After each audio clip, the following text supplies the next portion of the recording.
Pada sesi ini kita akan menyiapkan satu tabel khusus untuk menyimpan data-data tulisan atau post. Anda bisa menggunakan MySQL Client Tools seperti phpMyAdmin untuk membuat tabelnya. Tapi saya tidak merekomendasikan cara seperti itu. Saya akan menggunakan database migration. Sebab dengan menggunakan database migration, kita bisa melacak histori perubahan database.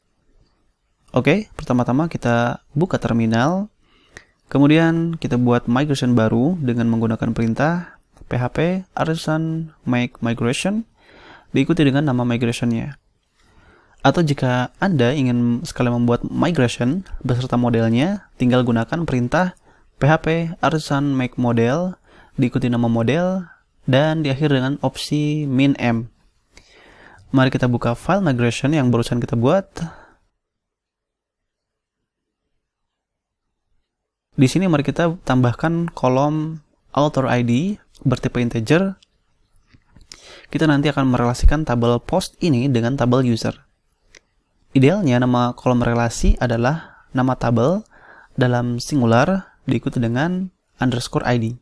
Jadi dalam hal ini seharusnya adalah user underscore ID. Tetapi kali ini kita tidak akan ikuti anjuran itu. Kemudian kita tambahkan kolom title bertipe string. Kolom ini nanti kita gunakan untuk menyimpan judul tulisan. Selanjutnya kita tambahkan juga kolom slug bertipe string.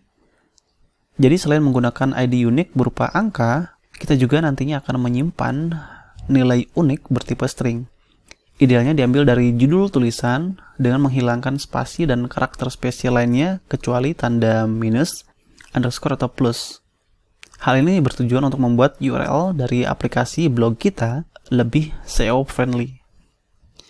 Selanjutnya kita definisikan juga kolom excerpt bertipe text. Kolom ini nantinya digunakan untuk menyimpan ringkasan dari tulisan. Selanjutnya kita definisikan juga kolom lain bertipe text yaitu content untuk menyimpan isi tulisan. Atau kita ganti saja menjadi body. Dan terakhir kita juga definisikan satu kolom lagi bertipe string dengan nama image. Kolom ini kita gunakan untuk menyimpan gambar dari tulisan, dan kita buat dia dalam keadaan null. Karena saya anggap satu tulisan nanti bisa kita sertakan gambar atau tidak sama sekali. Oh ya, untuk kolom author ID, mari kita buat foreign key.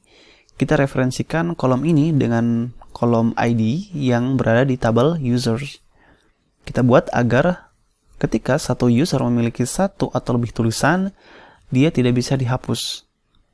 Tidak lupa kita tambahkan unsigned di sini karena di migration create users pastinya dia menggunakan metode increments yang akan menciptakan kolom bertipe integer, unsigned, primary key, dan auto increment.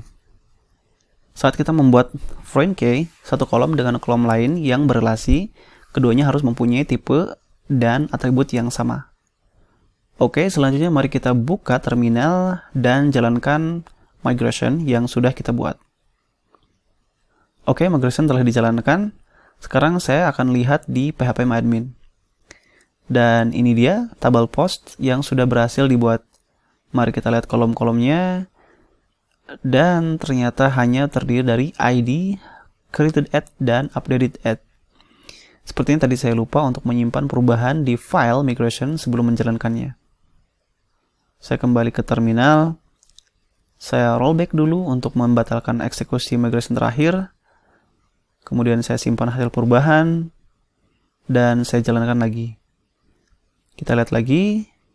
Oke, sekarang kolomnya sudah lengkap. Oke, kita telah berhasil membuat model post beserta tabelnya menggunakan migration. Pada video selanjutnya, kita akan lanjutkan dengan menyiapkan beberapa data dummy menggunakan database seeder.